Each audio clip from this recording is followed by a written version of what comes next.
According to the NamUs database, there are 600,000 people declared missing every year, and at any given time, 90,000 people are missing. When people go missing, we fear the worst and that we'll never see them again. Hello everyone, and welcome back to our channel. I'm your host Emily, and today we're counting down part 2 of our list of the top 10 missing people who were found alive after years. If you haven't checked out part 1, make sure to check it out. Now let's get into the video. Number 10. Brenda Heist. On February 8th, 2002, Brenda Heist had just dropped her kids off at school. When the kids got home from school that day, they realized that the house was empty and their mom was nowhere to be found. The kids called their dad, who then called the police to file a missing persons report. 4 days after the report was filed, Brenda's car was found in a parking lot near a bus station in a neighboring county. Over the years, her husband was one of the suspects in the case. However, he passed a polygraph test and was ultimately cleared.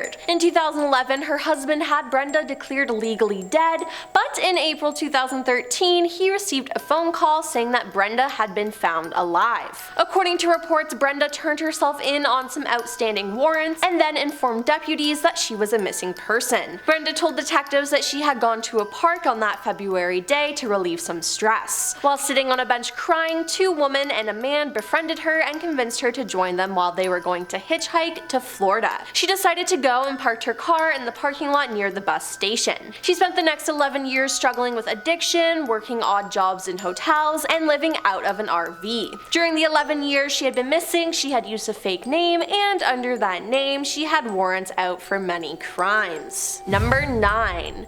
Bowe Bergdahl. Bowe Bergdahl is a United States Army soldier who was held captive from 2009 to 2014 by the Taliban-aligned Haqqani network in Afghanistan and Pakistan. Bowe was captured after deserting his post on June 30th, 2009. Bowe, having expressed frustrations with American nationalistic attitudes within the Army and disappointment in the US intervention in the Middle East, walked away from his platoon. He was eventually held as prisoner of war by the Taliban, though his capture has become a point of contention, since Bowe initially claimed he fell behind on a patrol. The Taliban stated that they found him stumbling drunk, and US forces reiterated that he willingly left post. Missing and hidden for 5 years, Bowe was brought back to the US in a trade deal made by the Obama administration. Number 8. Robert Hutton. Robert Hutton's family reported him missing in 1972 after they lost contact with him while he was traveling from New York to California. Although Robert led a nomadic lifestyle, his family became concerned when they did not hear from him. Despite efforts to track Robert down,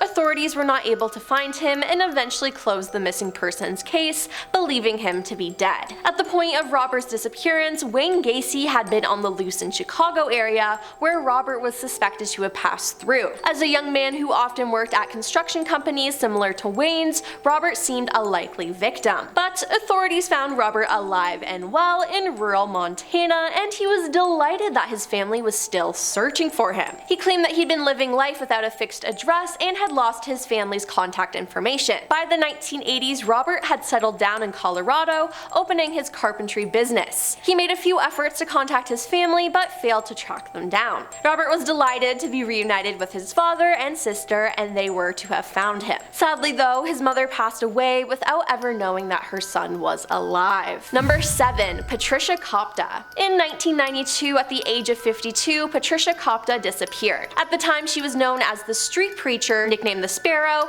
because of her small build and had a history of mental illness. Her family believed she had died, but in 2023, she was found alive at age 93 at a nursing home in Puerto Rico. Patricia had been found wandering around northern Puerto Rico before she was taken to an adult daycare home in 1999, hinting that she had arrived via cruise ship. Eventually, Patricia, who has dementia, shared information with employees of the nursing home that led to details about her past. In 2022, the employees contacted the police and sent officials a DNA sample from her. It was a match to 2 of her relatives. Patricia and her husband Bowe Kopta had been married for 20 years when she went missing. Bob, who never remarried, said he doesn't plan to visit his wife, but is happy that she's in a safe, caring place. She could have come home at any time. She always wanted to go to a warm climate, he said. They don't know how she ended up in Puerto Rico, but said she liked a vacation there. Unfortunately, Patricia's twin sister died before knowing that her sister had been found. Number 6. Steve Carter. Steve Carter didn't realize that he had been kidnapped until he was 35 years old. After reading a story about a similar case, he researched his own records out of questions that had bugged him his whole life. He then found a picture on a website depicting a digitally aged photo of a missing child marked Panama Barnes. When he saw it, he was in shock. The photo was his spitting image. Due to this, he contacted investigators and law enforcement, and he learned that his mother had run away with him when he was a baby. His father never located them because his mother changed their names. From there, his mother was checked into psychiatric care and Steve became a ward of the state. His mother eventually disappeared yet again, but this time did not come back. He was then adopted by new parents at age 4. After this discovery, Steve reached out to his biological family, ending a lifetime of mystery, and I can't imagine the reaction of his biological father. Number 5. Nguyen Thi Van. One day, when Nguyen Thi Van was a teenager, she came home late. As a punishment, her mother locked her out of the house. Now, instead of sticking there, she went to a karaoke bar with her friends and met a woman who trafficked them. They accepted a ride and were offered some food, and they passed out after eating it. When she came around, she was in China. They were forced to marry older people in China, and without any knowledge about China or its language, Nguyen could not think of how to get out or escape back to Vietnam. After being locked inside the house for a while, she was made to work and spent most of the time on farms. I cried all day, and every time I showed signs of wanting to get out, the man and his family would threaten to hurt me. I was so scared, I had to do whatever they told me to do, she said. During the 28 years in China, the only time she was allowed to leave the house was to go to the market. More than once, the family promised to send her home one day if she kept working, but that day never came. For many years, she believed she would die in China. She remained married to the man and then managed to escape. She then came home and shared this story with her parents, whom she is with today. Number 4. Stephen Stayner. Stephen Stayner was kidnapped when he was young by Kenneth Parnell. Kenneth had already been convicted of taking advantage of males, and Stephen wasn't an exception. Kenneth reportedly took advantage of Stephen, and he also changed Stephen's name to Dennis Parnell and signed him up in several schools. Now, when Stephen was getting older, Kenneth found him to be too old, and Kenneth abducted another boy named Timothy White. Stephen didn't want to see someone else suffer the way he did for 7 years, and in 1980 he managed to escape and took Timothy with him. Sadly, Stephen was never able to get back to normal after his kidnapping. He turned into an addict to cope and died at 24 years old in a motorcycle accident. Number 3. Edgar Latulip. Edgar Latulip had developmental delays and mental health challenges and was off his medication when he disappeared in 1986. His family did know that he was headed for Niagara Falls though, and shout out to my hometown. Unfortunately though, people often go to Niagara Falls to end their own lives, and since he had some mental health issues, his family feared the worst. Shortly after arriving in the Niagara region, Edgar had sustained a head injury which drastically affected his memory. He couldn't recall who he was or where he had come from. With nowhere to go and no family to call, he ended up settling in the Niagara region under an invented identity. Then, 30 years later, in January 2016, while living in a group home, he suddenly remembered his real name. His social worker decided to research the name on the internet and found that a man named Edgar Latulip had vanished. With that, they discovered that he was a missing person. They contacted the police, and his identity was later confirmed through DNA, and he was reunited with his family. Number 2. Michelle Knight, Amanda Berry, and Georgina DeJesus. Commonly referred to as the Cleveland abductions, the story of serial kidnapper Ariel Castro broke headlines in 2013. For nearly 11 years, Michelle Knight, Amanda Berry, and Georgina DeJesus were imprisoned by Castro,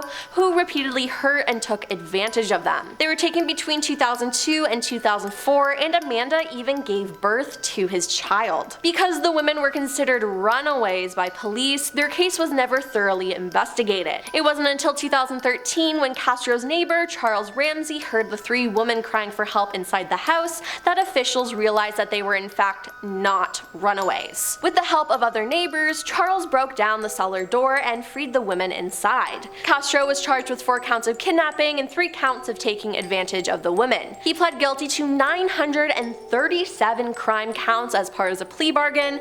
He was sentenced to life imprisonment plus 1,000 years in prison without possibility of parole. And coming in at number 1 is Colleen Colleen Stan. In 1977, Colleen Stan was hitchhiking, and on that day in May, she had already turned down 2 rides. However, when a blue van pulled over, Colleen saw that it was being driven by a man who had his wife in the passenger seat and a baby in the back seat. Deeming the younger couple and their child a safe ride, she got in. The man was 23-year-old Cameron Hooker and his wife was 19-year-old Janice Hooker. As it turned out, they had been actively looking for a hitchhiker to kidnap. Shortly after Colleen got into the van, Cameron forced her into a head box that weighed 20 pounds. The box, which only confined her head, blocked out sound and light around her and prevented the flow of fresh air. The car eventually drove to a house where Colleen was led downstairs, where she was tied to the ceiling by her wrists and was electrocuted, whipped, and burned.